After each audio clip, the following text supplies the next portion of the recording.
Pop, pop, pop. What's good? What's good? Feel me?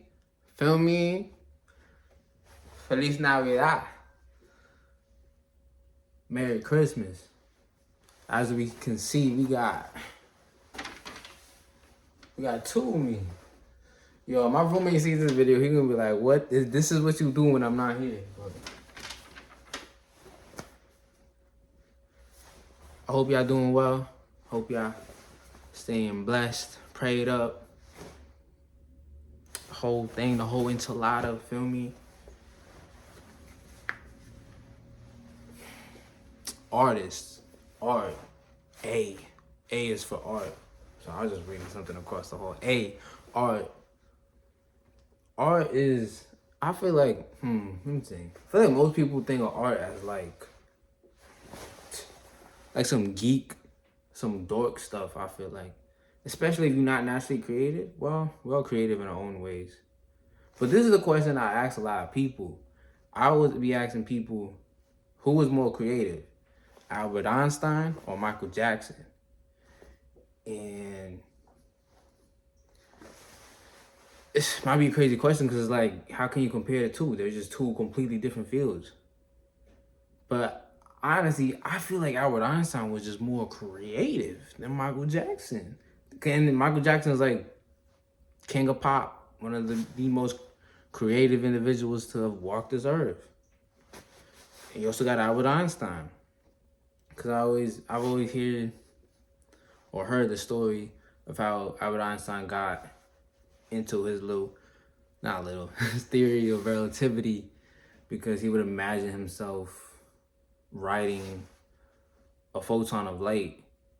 Like, he would imagine himself doing that, and that creativity led him to go discover what he discovered. And I'm sure Michael Jackson had his own creative process. But we see like this creativity, like it just oozes in different fields. Like, I don't think it makes Albert Einstein any less creative than Michael Jackson per se. And they're like, why am I talking about that? Because honestly, I am fascinated by people and the human minds. And I feel like a lot of us take it for granted what we can do creatively. And creativity is most definitely a gift from God. You don't think Jesus was creative making all of this so-called simulation that we live in? That's why I be loving like biology, chemistry, even physics, even though it's a tough subject for most people. But it's like, especially physics, because physics is like literally like the laws of this universe, what holds this universe together, and how everything functions. But even like the diversification in biology, that you literally see, like there's an artist behind this. Whether you believe there's a God or not, but you can't deny like the creativity that you see all throughout nature. And this, I'm just gonna mention this. I could get into a rabbit hole with the Fibonacci sequence. That right there. Oh, I might make a video on that. I'm not gonna lie. Y'all better remind me. I wrote on a whole whiteboard with this Fibonacci sequence. Cause you could do something with the numbers biblically. Like, it's crazy. Anyway, it's like a spiral that keeps going on and forever. It's like a sequence that starts off 0, 1, and 1 plus 0 is 1. 1 plus 2 is 3. 3 plus 2 is 5. 5 plus 3 is 8. See, I'm getting carried on. But anyways. But you see that design everywhere in nature, and it's interesting. But when it comes to artists is really what I want to touch on. If you're an artist, say you're watching this video, you like to make art. I didn't make this, by the way. Nicole made this. If she's watching this, she's gonna know who she is. But art is something that's like, it flows through. It's to be an artist takes, not everybody can be an artist, to be honest. Because it takes a different type of vulnerability for somebody to create art.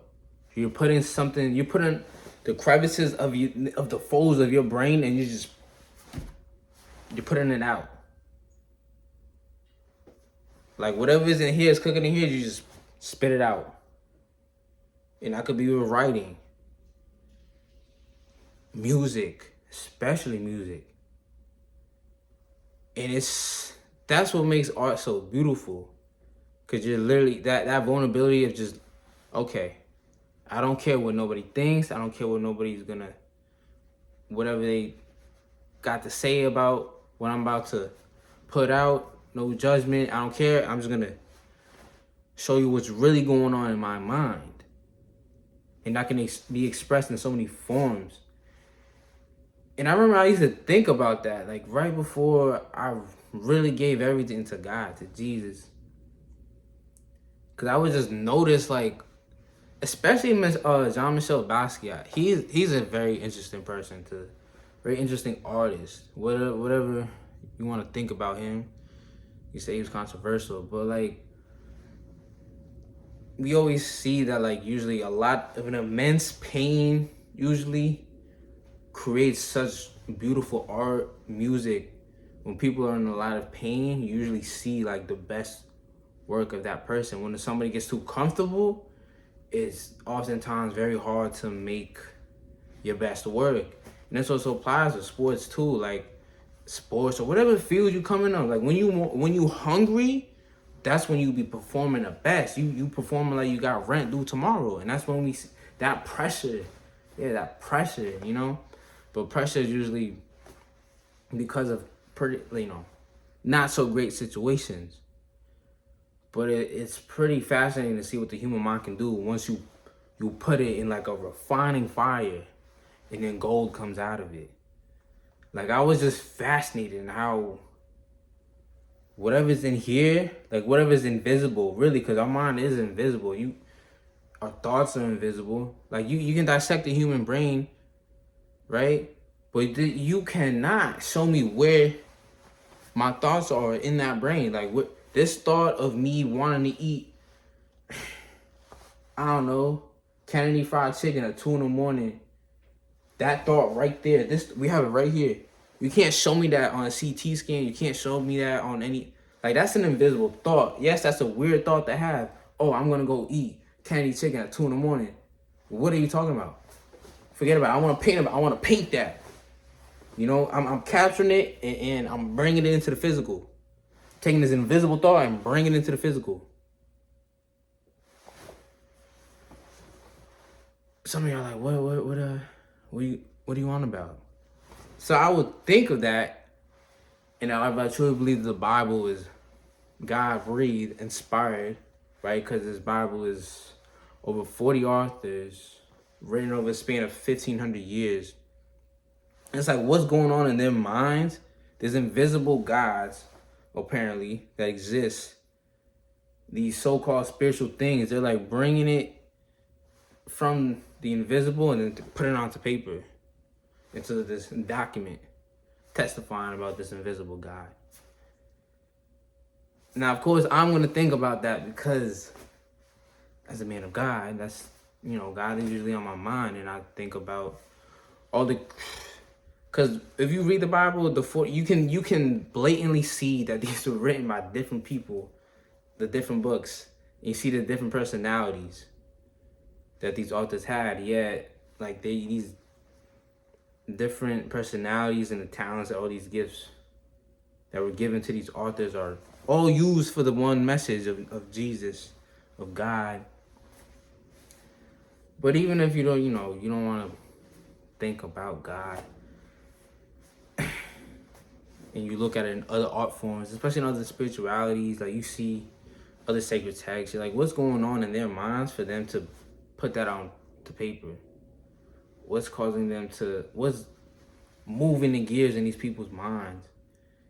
Artwork, especially, that's why I brought up Jean-Michel Basquiat.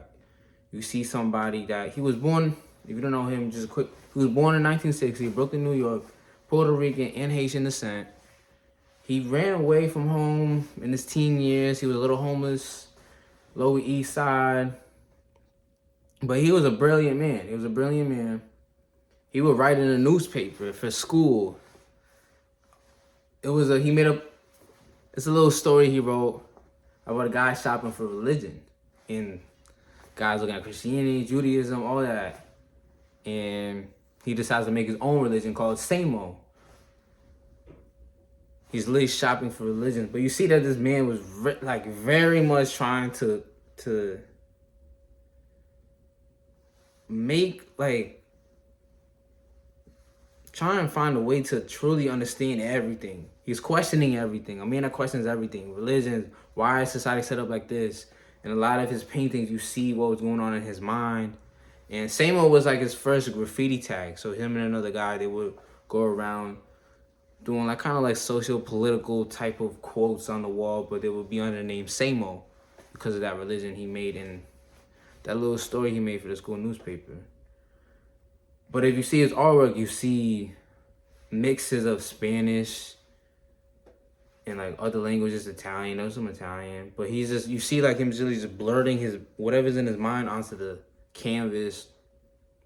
There's a lot of biblical allusions, things from the Exodus story, and it was very, people loved it, and unfortunately a lot of artists pop off after their death. So his most expensive piece was sold after his death. He died when he was like 27 from a heroin overdose. But you see that it's like you play, it's our minds are very, very strong. And if you can't control it, which I believe that God is only going to control your mind, especially if you are extremely creative, extremely just always playing with things. You have multiple things going on in your mind, and it can work against you. Somebody overdosing 27 years old is that's tragic. That's terrible. But you see the things that like going on in his head, and he had a self-portrait, I believe, and it was like kind of like a demon skull. Like you can, and that's pretty much what I'm trying to say, is that when you look at people's artwork, writing, whatever they express, is a reflection of what's going on in their mind. It's like a window of their soul, whatever you create, whatever you do, whatever's your field, music, theater, the way that you're expressing yourself is usually a reflection of what's going on inside. So in the case of Jean-Michel Basquiat, like you really see that somebody that's really just playing and trying to understand what's going on. What is the interactions in this world, heartbreaks. That's why people love heartbreak music. Most people can relate to it. Songs about romance, we want to be in love. It's beautiful. It's beautiful to see all this. I yapped a lot, but like I said, sometimes I gotta see what be going on in my mind. So when I make videos, it's really reflection of what's going on. And it's just something to think about if y'all mess with it or not, you know. But I know God is good. Jesus is good. Hope y'all stay prayed up. You know, it's Christmas. I can't be out here making too many videos. I got some people to show some love to. You feel me? Chop it up with the fans. Chop it up with your homeboys, homegirls, whoever. Feel me? Whoever. Show them some love today. It's Christmas, man.